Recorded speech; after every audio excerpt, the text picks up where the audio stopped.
Hey guys, Mr. Horton here with virtual backup lessons for Studio Art 1, Studio Art 2, and Film Appreciation and Cinematography.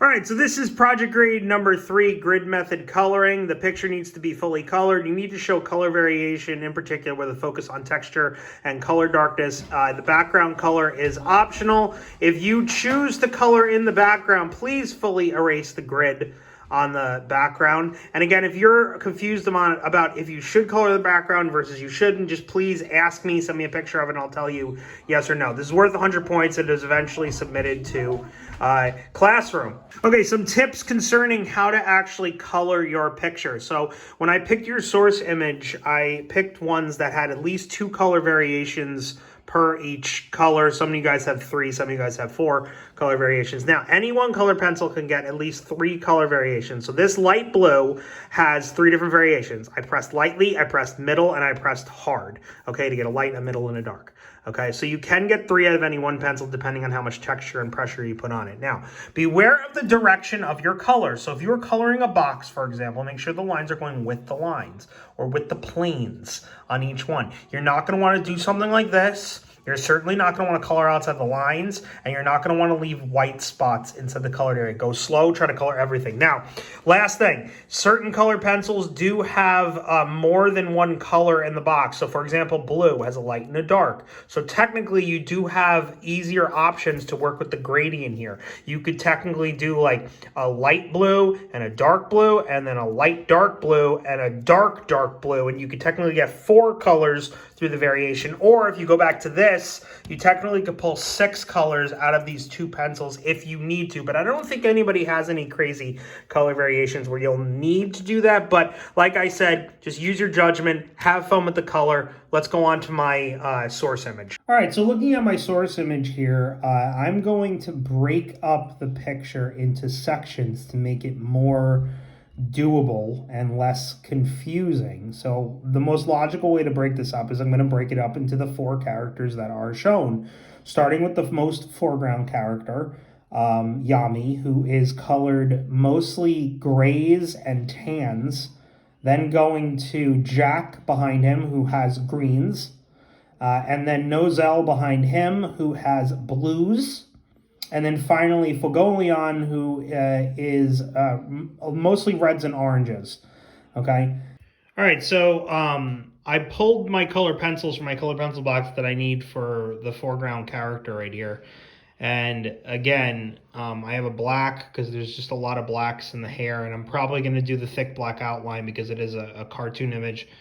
I did pull a light blue because in the white sections, especially on the blade, there is some light blue highlight, okay? I pulled a gray, which is going to be a lot of this. Also keep in mind, because none of the paper here is white, guys, you're going to have to put the white in. So for things like the teeth, the eyes, the smoke on mine, that's all white. Skin color. I got 3 colors here. I took a peach, I took an orange, I took a yellow. Again, I'm going to try to mix these together in the face a little bit to get 3 different tones, with the orange constituting the darkest parts of his skin tone.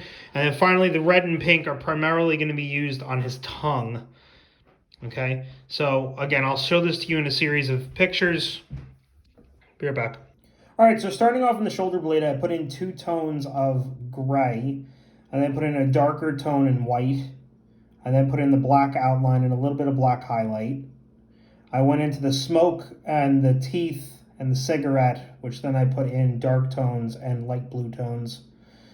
The tongue, pinks and reds. Eyebrows, eyes, grays and whites.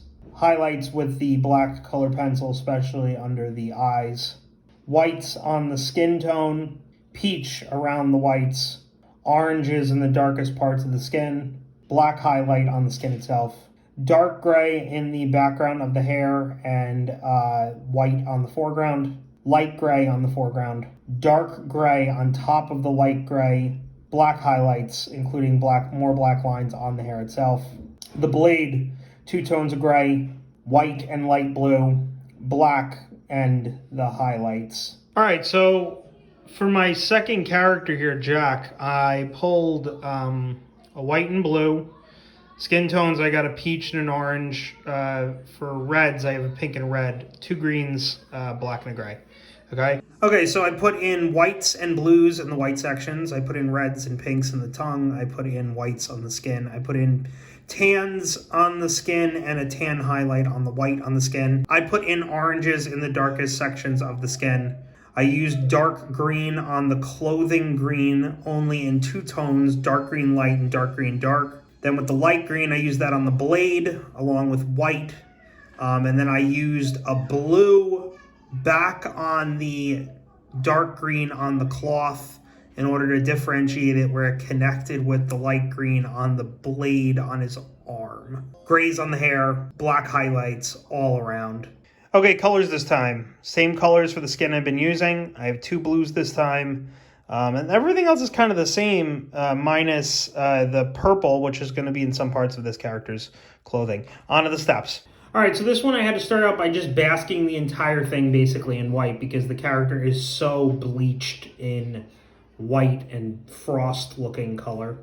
From there, I put in a tan, peach into the skin tone, and then 2 more tones of skin tone into the face, the orange and some of the peach into the white.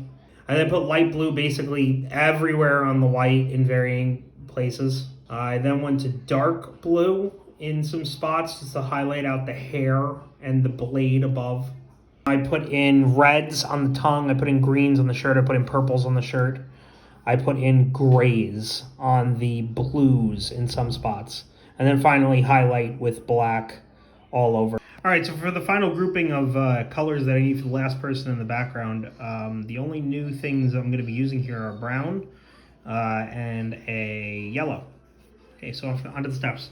All right, so the very first thing I did was put in the reds and oranges on the character's shirt, his eye, and then the eye of the dragon in the background.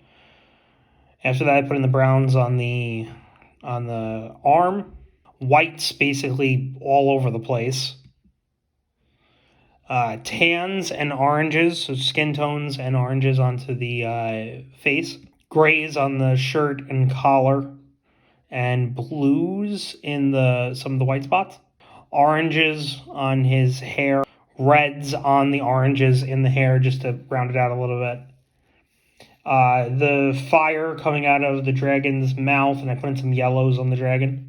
And the overall color on the dragon totally, and then the black highlights.